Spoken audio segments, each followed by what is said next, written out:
Hi, everyone. I'm immigration lawyer John Khosravi. Thank you for joining us today, Wednesday, February 25th or 24th, actually. A great Wednesday, 5 p.m. Pacific. And it's great because one of the travel bans for the United States was lifted. We're going to jump into that in a second. As a reminder, we do these lives every Friday, 5 p.m. Pacific time. I'm immigration lawyer John. And it's just general education only where I take your questions on various social media websites. So with that, let's get it started. All right, so the great news is this. President Biden announced that the travel ban for people who were going to get green cards through the embassy, go to an embassy interview, and once they enter the United States, get green cards. I think it's proclamation, 10014, something like that. That has been lifted. This has been affecting people that were part of diversity visa green card lottery. It's been affecting people who have family members, like, for example, husbands and wives, spouses of green card holders, brothers and sisters of U.S. citizens, but also people who were getting employment-based green cards, who are waiting months and months and a year now to be able to come to the United States to be able to get their green card. They've been on hold. Either the interviews were not being scheduled, or they were not being scheduled, or they were scheduled, but the visas were not being issued. They say we're not allowed to do that. I just spoke with a client yesterday who had a fiance visa who was not subject to this proclamation, but the embassy mistakenly said they are. So it was a hot mess. But thankfully, the upside is that it's been lifted. But if you're a regular listener of this program, you know how much of a realist I am. Although it's a very happy occasion that this travel ban has been lifted, unfortunately, on the other end, practically speaking, there's no change. Why? Because most embassies are at minimum capacity. They're not even doing interviews for that many people. They're closed. So there's a big backlog that has emerged over last year, tens of thousands, maybe hundreds of thousands of cases. It's really massive. For example, I have spouses of U.S. citizen cases. These are cases that are not subject to these bans at all. They were always allowed to get visas. They were an exception to them. They've been pending at the embassy or waiting for an embassy interview for 8 or 9 months, for example, in Turkey. So when you hear the news, the good news, oh, now the travel ban is gone, and we could get this, my spouse or my sibling or whoever it is, status, or get their green card interview so they come here. Unfortunately, it's not the case that it's going to have to be like that. It's still going to take a while before they do the interviews. There's huge backlogs, understaffed, shutdowns because of COVID, understaffed because of COVID. So expect delays to continue, but it is still good news. So that's a full breakdown of what is actually happening right now. The law is lifted, but practically speaking, there's not going to be a difference for you for some time when it comes to these kind of cases. So with that, let's jump into questions. We got Anil asked a question. I made an expedited request for my biometrics for receipt October. Will it work? Because trial document processing time says 3 to 5 months. Well, first of all, you have to do an expedited request. You have to have a reason for it. So if you're doing expedited requests for biometrics, you're supposed to call them up, and then they call you back up to schedule time if they think it's appropriate for an emergency. So it depends on what your reason for the expedite is. We don't know what that is here based on the questions you told me. And then on the other end, you say, document processing time, travel document 3 to 5 months. No, it's more like 6 months, could be longer, could be shorter. But don't really rely on the timelines that USCIS gives you, because they're completely inconsistent. I can't really stick with them. They go all over the place. So it's not something I would rely on. Next question, user Girl or 0318. I have a fiance that's stuck in Kabul. My fiance had his interview, but it's stuck. Well, they can be stuck for a lot of different reasons. Typically, what you mean is administrative processing, which means they had the interview. They said they're going to think about it more. I was talking with another person who had an interview at the embassy in Pakistan for a fiance visa case, and they said they're subject to the ban I just talked about for immigrant visa holders, which is incorrect. A lot of embassies are making this mistake. So we're trying to contact them and say, listen, they were never subject to this ban in the first place. What are you talking about? But now, especially with the ban gone for immigrant visa holders, now the thing about a K-1 fiance visa is it's technically a non-immigrant visa, temporary visa, as opposed to immigrant visa, but it's treated internally as an immigrant visa. So it doesn't make much sense. It might maybe hard to understand for a lot of people. But the reality is those bans did not apply for K-1 fiance visa holders unless you're in one of the countries like China, Iran, Europe, Brazil, we're subject to different kinds of bans because of COVID-19. They shouldn't be stuck for those reasons. However, many countries, even before COVID happened, even before Trump and all this stuff like that, this administrative processing would happen, which is you do an interview, then they say we need to do additional review of your case, maybe some background checks, maybe send it back to Washington, D.C. to do some verification. And once it goes down, that black hole is a mess. So I need to see exactly what happened in your case. And if it's been a long time, maybe the situation that you're required to do is to file a lawsuit against the government for these delays. Now, the lawsuit doesn't mean they're going to approve the case. They may even deny it. But you're saying this is unreasonable delay. It shouldn't be like this. And the embassy has to make a decision. And many times that causes the case to open up and get finished. But it doesn't necessarily mean it's going to get approved. So be aware of that. You should talk with an attorney, a private immigration lawyer that does this kind of stuff to get the best information on how to deal with that issue. So Adnan asks, no question today, but thank you for your information. God bless you. And God bless you as well. Thank you so much. I'm glad I could be here and help out a little bit because I know how confusing the modern immigration system in the United States is. Just to note, I have a moderator now because we're getting so many questions on this live because we're on YouTube, LinkedIn, Facebook, TikTok, Instagram, all this kind of stuff. So, you guys are posting a lot of questions. My moderator's picking the best ones out so I can make sure you get full answers. So be prepared for that. So we got a question right here by Muhammad Abu says, hi, adjustment of status I-485 package delivered to USCIS on February 8th. I-94 admittal date March 6th. Can I stay in the U.S. after March 6th? So here, they came to the United States on a tourist visa. They filed for a green card, and their tourist visa is going to end. And they're asking, can I stay in the United States after my tourist visa ends, even though, since I filed an adjustment of status I-485 application? The answer is yes. When you do file for a green card application form I-485 and it's done properly, you are in a period of authorized stay, which means they'll let you stay here to get a decision. Now, it doesn't mean you have status, so make that known. In these kind of cases, if there's an issue or if they want to, the government can come and either, if you're on a B2 tourist visa, put you in immigration court to remove you or deport you from the United States. They have the power to do that, though they typically don't because they know you're going to have an interview eventually or they're going to deal with you. And once that decision is made, if approved, it's approved. If it's denied, it's denied, and they'll send you back home. They let you alone. Now, the times where it becomes a problem I see is when people have things like a DUI. They get pulled over for driving under the influence or other criminal issues that the government says, you do have a green card case pending, but you're doing this wild behavior. What we're going to do is send you to immigration court to remove you from the United States. So, but general, I do these kind of cases all the time where people are here. They just change their mind, decide to stay here and to apply for the green card.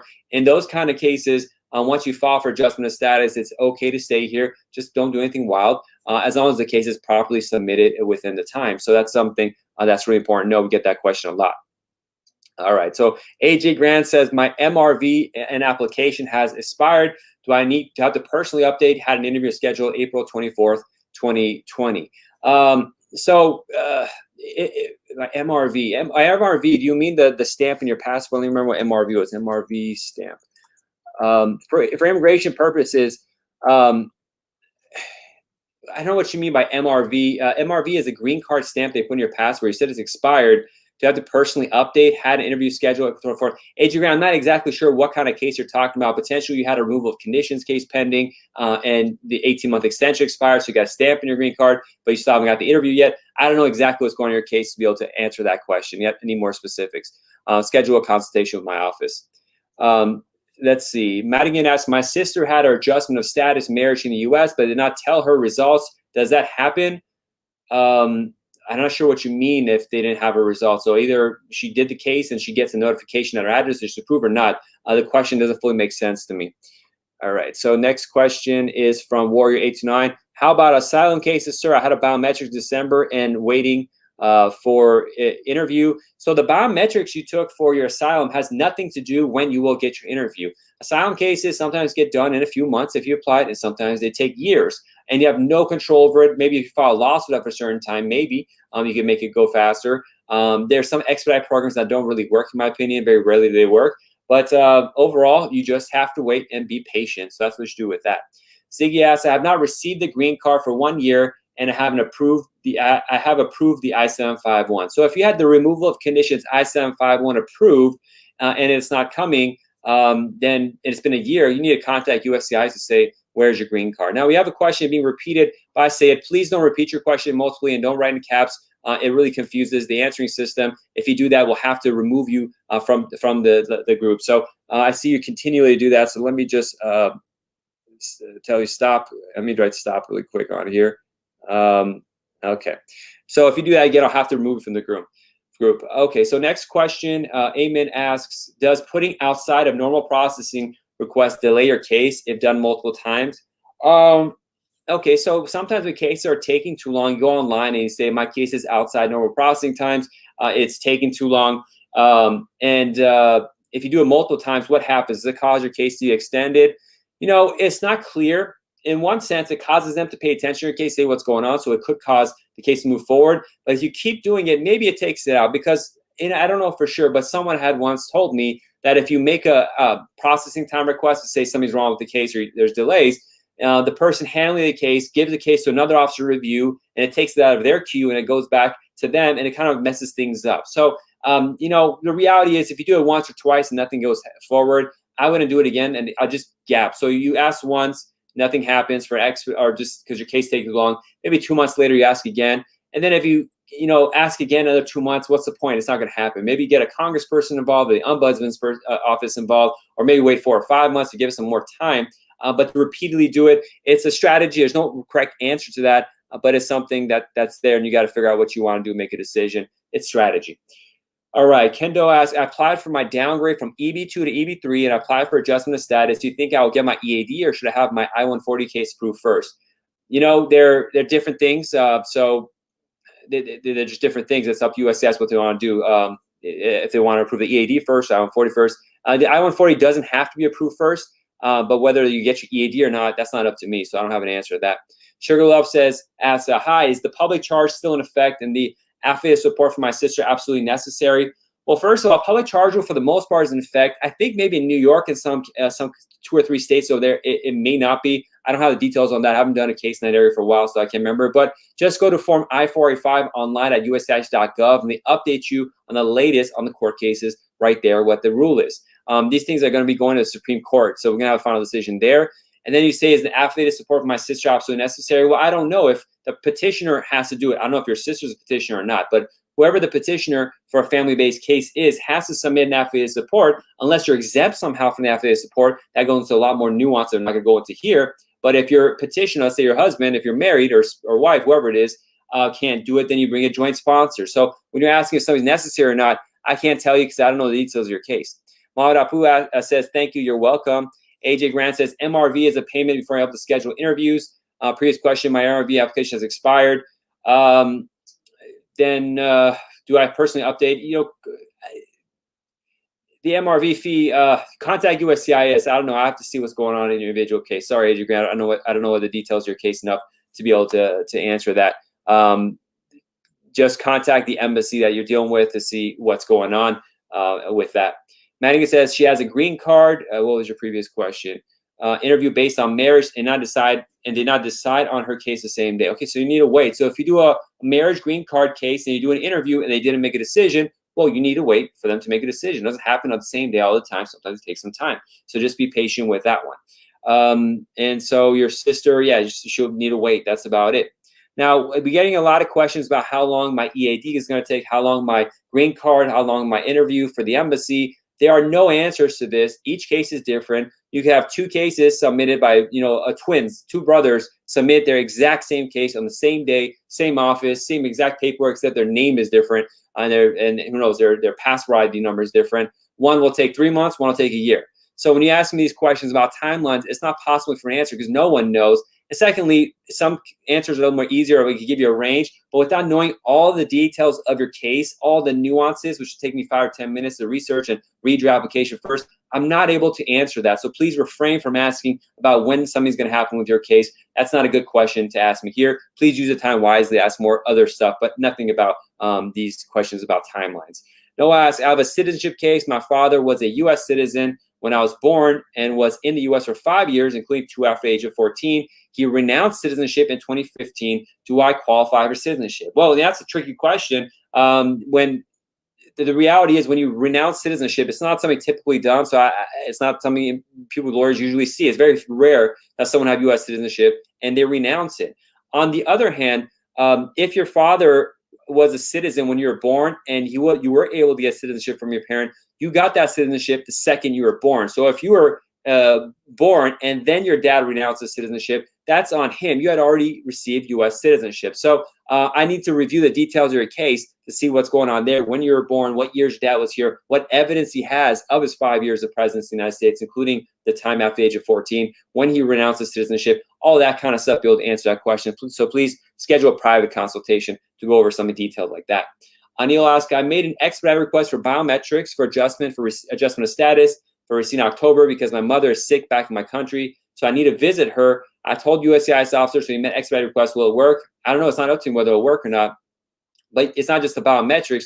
You need to expedite the advanced parole. So you need to get the biometrics done first as soon as possible, and then also request an expedite or emergency advanced parole. Will it work or not? Again, it's not up to me. You need to have documentation, work with USCIS on that, or have your attorney be on there talking with them to figure out what works best, and hopefully it'll work. Sarah Bailey asks, hi there, I have a DUI, it's been expunged, my application has been denied, can I request a hearing? What's very important to know is that in immigration, expungements do not matter. They're not taken into consideration. If you had a DUI, you have to mention it. If you don't, it could be potentially fraud. And depending on when the DUI was, what the circumstances were, then yes, they can deny a case. But it really depends on the facts and what happened, the surrounding circumstances are. If you told them or not in the application, you don't want that to become misrepresentation. So Sarah, that's such an individual issue. You have to schedule a private consultation, review your case, do it quick because your appeal period ends quickly. Most likely, I'm guessing you made a mistake and by not telling him, but I don't have enough information here to be able to tell you that. So definitely schedule a private consultation with an attorney. Okay, next question. Repeat. Okay, so we're getting more questions about what the news is about travel ban. I'll repeat it. There are various types of travel bans. So there's travel bans for people coming who've been in Iran, China, Brazil, Europe, UK, South Africa, who want to come visit the United States or come for some reason. Those people are banned unless there's some minor exceptions from coming to the United States. There's another ban for people that have H-1B or want to get H-1B or L-1 visas or J-1 visas of certain types. That's still there. There's one particular ban for people that would get a green card upon entering the United States. These are people with diversity visa, the green card lottery. These are people who are getting green cards through employment or through family members. Unless they're within certain exceptions, which is rare, most of them, like spouses of green card holders, could not do their interview, or if they did their interview, they could not get an immigrant visa or to come to the United States for their green card to be delivered. President Biden finally took this away, announcement right now, which is good news, which means that it's opened up for these people that could potentially get green cards based on their interviews at the U.S. embassies abroad to be able to get the visas, immigrant visas, and come in. However, practically speaking, there's a large number of cases that are in this backlog, and the embassies are not fully operational. They're not fully staffed. So even if your case fell within one of these situations, you still need to wait a long time, months and months and months, 6 months, year. Like if you're from Mexico, you have a Mexican case, probably over a year waiting before your turn will come to do the visa interview, to just do the interview, not even the green card. So practically speaking, it is not much of a difference right now. You're gonna have to wait a long time just to prepare for that, and that's the answer to that. We have another question that seems to ask, where did the question pop up to? Neil, Asim, where's your question? My work permit is pending more than a year. What's happening? I don't know, Asim. I don't know the details of your case. Consult with an immigration or private. Negar asks, after filing and sending I-485, if we work remotely outside of U.S., our chance of rejecting our NIW case increase? In other words, for working remotely outside the U.S., do we need work authorization? That's a tricky question. It's not a matter of a chance of requesting. Either you violate your status or you don't. In an NIW case, it's what's called, it's an employment-based case. There's exceptions for what's called 245I, depending on how much work you're doing or not. But the big question here is, if you're in the United States, but you're working remotely for a company overseas, is this considered unauthorized employment? And there's no good answer to that question. The way the regulation and the statute are written on that, it's very vague. So some interpret it in the government as if, oh, you're working in the United States, you're just physically working, you're violating. Some will say, no, if the source of the money is overseas, you're working for someone overseas, then it's okay. I generally tell people not to do it because it is subject to this kind of, duplicity. It's not clear. Was it not or is it not? So there's no exact answer. Some lawyers will tell you there's an exact answer. I challenge them and say, no, the statute, this is how it could be read differently. So I fear for clients who want to work remotely because it may violate their status. So I tell them usually, don't do it, don't risk it. It is a personal decision, and some lawyers will say, no, it's fine. And again, I know people in the government at the ports, for example, CBP, many times the Customs Authority, if they see you're working in the United States, they'll ban you from coming in. But if you say, no, it's remote work for a foreign company and they're paying me their foreign money in a foreign account, they'll say it's fine. But if you're dealing with USCIS, which is different from CBP, the Customs and Border Protection, the random officer you deal with may not see it that way. So you're this close to getting a green card, don't take the risk. You already sent Form I-485, and hopefully it won't be long before you get your work authorization. You can do whatever you want to do. So maybe just take a break from that. But if you are filing an I-485 adjustment of status based on a work case like that, there's a statute called 245K, which forgives a certain amount of unauthorized work up to 180 days. So really schedule a consultation with an attorney to see the lines of where you're working so you don't get into a hot mess with it if you really need to work. If it's a job you just can't give up, try to plan out, strategize, talk with an attorney in private. Vikram asks, Mumbai Embassy will issue immigrant visa interviews as it was revoked due to travel ban. I don't know. We have to see what happens. I mean, they should, but we'll have to wait and see. AZ asks, I am here September 2018. I got my conditional green card on May 2019. So they were married. It was a new marriage. So they got a 2-year conditional green card. Do I have to count my days for citizenship from when I entered the country or when I got my green card? So AZ, I have a very detailed YouTube video on this. Go to JQK Law Firm YouTube page about citizenship, and I'll break this all down. But when you're counting the time for citizenship, it's based on the time you got your green card initially. So if you got your green card on May 2019, the 3 or 5 year period, depending on which version that you can use, is based on the date that you got the green card issued. Kolo asks, my wife's green card EAD got expedited, and while raising requests, we informed we as a family would be traveling. Her case got approved, mine, no change.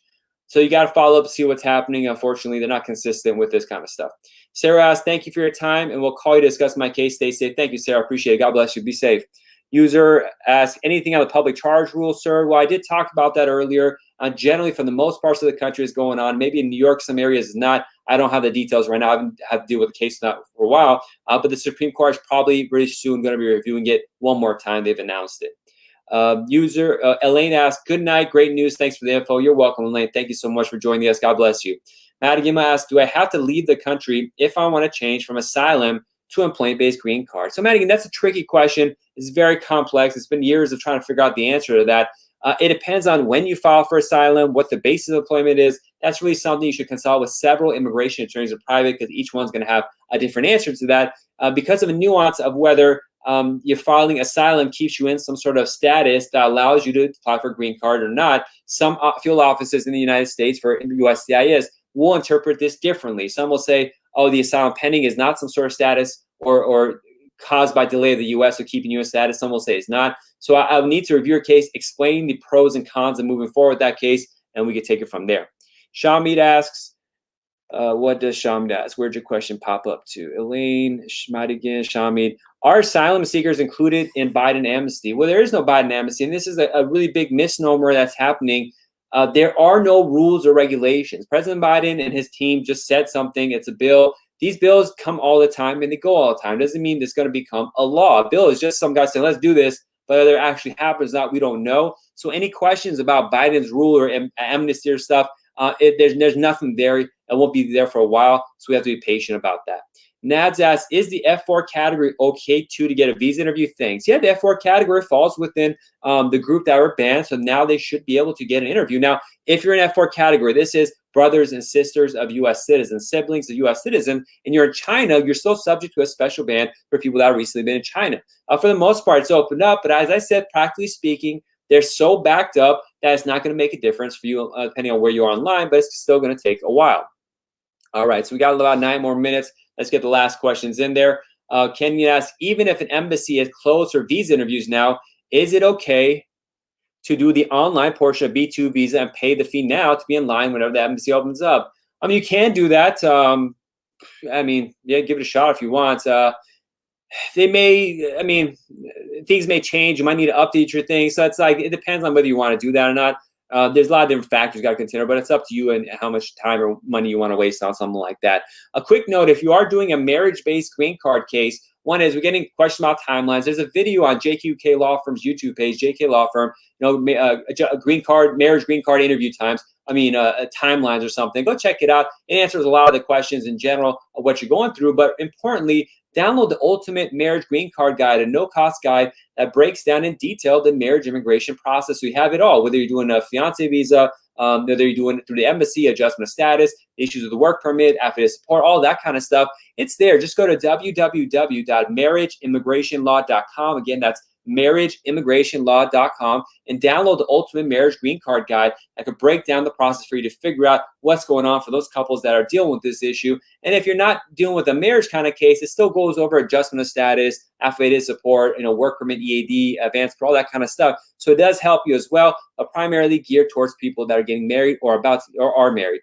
All right, David Robles asks, what is the I-485 Supplement A? Can I apply for it with illegal entry green card based on marriage? Well, I-485 Supplement A goes back to a thing called 245I. There are videos on this I've done on YouTube, but essentially, if you or a close relative, like a parent or somewhere, you're an application on, or a part of that application, about 20 years ago or before, in the 90s or early part of 2000, had a case started for you. You could take advantage of a thing called 245I. You submit, in addition to all the other forms, Supplement A of Form I-485, pay a fee of $1,000, and you could take advantage of the fact that either you enter without permission or work, you can still get a green card. Now, for me to know whether it applies to you or not, I need to see your background history. For example, if you had a grandparent that applied for your dad and you would have come in on the application, and this was done in the 1990s or something like that, and certain other rules and stuff too that we got to check out, then yeah, you could take advantage of 245I, use that, and be able to adjust status based on your marriage. But there's a lot of things I need to know about your case, so it's not something I can easily answer here. You have to schedule a private consultation to review your case, but check out the videos I have on this matter. It might help you out a little bit. Okay, May Color asks, I have an interview next month. Will I find out if I got approved or denied during the interview? Not necessarily. Sometimes they're approved at the interview. Sometimes the officer says, I need to do more research. So it's not definite. It maybe, maybe not. That's the real answer to that. Now, we're getting a lot more questions about how long things take. Please remember, I cannot provide these answers. First of all, I don't know anything about your case to advise. And secondly, it's all up to USCIS. It's up to the Department of State. It's up to 1,000,001 factors that are out of our control. And each case is different. So please don't ask questions about timelines. It really fills up the questions right here and makes it hard. The reality is we have no control over this for the most part, other than rare cases. And I don't have the answer, again, because I don't know anything about you. And secondly, a lot of these are out of our control. They do what they want to do, and these things take different amounts of time. One user 6 says, Namaste, sir, to you as well. Thank you so much. I appreciate that. User blank says, is there a backlog at the American Embassy in India? Yeah, there's a backlog at every single embassy in the world. I've been talking about that several times today. You could expect that these timelines are going back because of the amount of bans and understaffed, all that kind of stuff. So you just have to be patient. So Vito asks, so will I get my interview for F2A? Eventually, but as I said repeatedly today, it depends on whenever they have time to see you. So technically they can schedule you for an interview for a spouse of a green card holder case F2A, but will they do it now or later? I don't know. It depends on your embassy. Is it open? Some embassies are still closed. Some are short-staffed. So, whenever they get around to you, they'll get around to you, unless you want to file a lawsuit, kind of push your case forward in front of the line. That's something to do, but that's that. SCon1982 says, thank you as well. We have about 5 more minutes, so please, everybody, I appreciate your questions that are coming in. And a lot of it is repeat. Shobi, I'm answering your question already. Please stop asking the same question over again. It really fills up the queue right there. But thanks again to everyone who's joining. We have a lot of good questions. And my moderator, Erica, thank you so much for helping out. I appreciate it. It makes it much easier to answer these questions fully when I'm not the one scrolling down and choosing these questions. It really helps out for me to focus and give more full answers to stuff. And hopefully, I got to remember to slow it down, because I'm getting comments, people saying that I'm talking too fast, and I probably do. There's just a lot to talk about. I get excited. I start running with it, but I'll try to slow it down for those who have been saying I'm going too fast. But with that, we have a couple minutes left. I want to remind you to download the Ultimate Marriage Green Card Guide if you are thinking about doing a marriage case, already done a marriage case, or whatever it is that's related to marriage green cards. Go to www.marriageimmigrationlaw.com. I'm immigration lawyer John Khosravi. If you are interested in consulting my office, email me and briefly describe your immigration issue so I can see what's going on with the case, and then we can take it from there. Fees do apply for consultations. Dave Rose follows up, is it possible to get a green card based on marriage without leaving the U.S. if I enter it illegally? Well, it just depends. It depends on your case. So maybe you are 245I that we talked about earlier. Maybe you're DACA and you had advanced parole. Maybe you had TPS in certain states of the country. Maybe like you're a U visa holder that gets something. So it's rare. There are exceptions, but it's rare. And so, David, that's something I need to just talk with you and your spouse about, look over your background to see whether you could maybe use something. I don't know. So it's hard to answer these kind of questions when I don't know you or know your background other than a couple of sentences right here. It's rare, maybe possible, but it's rare. But I wanted to give you that answer so you had that. Listen, we got time for one or two more questions. Let me know what's going on. We'll give a reminder because we're getting the questions over again about the Presidential Proclamation. The immigrant visa travel ban has been removed, not the non-immigrants. So if you're thinking about getting H-1B or an L and we're subject to those bans, those are still there. This is for people that were going to get an immigrant visa at the embassies. That one is gone for now, but practically speaking, there's such a backlog, you're still going to have to wait a long time. All right, so we have Mohammed ask, hi, I'm a 4-year green card holder based on marriage. My wife just turned full 3-year citizen. So should I go ahead and apply for citizen or wait until 5-year time? I fully understand your question. Just turned full 3-year citizen. I don't know what that means. Listen, if you've been married and living with the U.S. citizen for the last 3 years, your spouse has been a citizen this whole time, the last 3 years, then you can file for the 3-year time. If your spouse has not been a citizen for the last 3 years, then you have to wait the full 5-year or the 3 years. So that's until they've been a citizen for 3 years and you're married or something like that. So I don't know. I have to review your case in detail to advise you on what to do. I can't give you that kind of ideas here or guidance here. Now, when will the embassies open? We're getting this question repeatedly again. It's not up to me. Every embassy is different. Some open, some close. They open up, COVID goes high, they shut down. So it's not a practical, reasonable answer to ask me. If you really want to know, contact the embassy there. Just go to the source. There's hundreds of embassies in the United States and consulates. I can't keep track of all of them. It's not reasonable. So please contact the source. But the reality is they may be open right now, but they close tomorrow. There may be a security threat that happens and they close. There may be a COVID risk high up. Somebody in the office gets COVID, so they shut down for 2 weeks. So there's just too many variables there. That's not something that I can answer. S. Khan asks, I live in Louisiana, but by mistake, I mailed my case to the Arizona address. Does that make a difference? Well, for the most part, if you're mailing something to a lockbox, not a service center, but to a USCIS lockbox, and you mail it to the wrong address, they will go ahead and forward it to the right location. It's not guaranteed that, but that's what they typically do. So, but it depends on what your case is.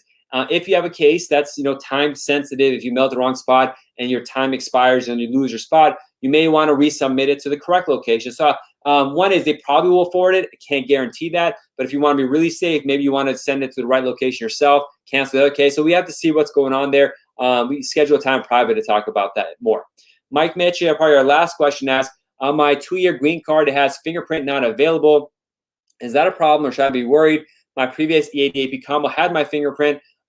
Listen, if they printed your green card and they said that, it's good. If there were problems, they wouldn't have given it to you. So I haven't seen that happen in many of my cases before. But yeah, again, if they gave you the green card, they gave you the green card. Yeah, that's about it.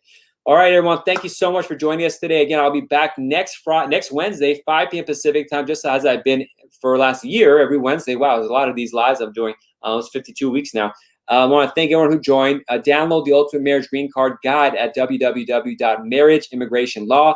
If you're interested in scheduling a consultation with my office, please email me at info@jqqlaw.com. Again, that's info@jqqlaw.com. And describe your immigration issues so I have an idea of what's going on with your case, and then we can take it from there. God bless everyone. Be safe. Thank you all. Bye-bye.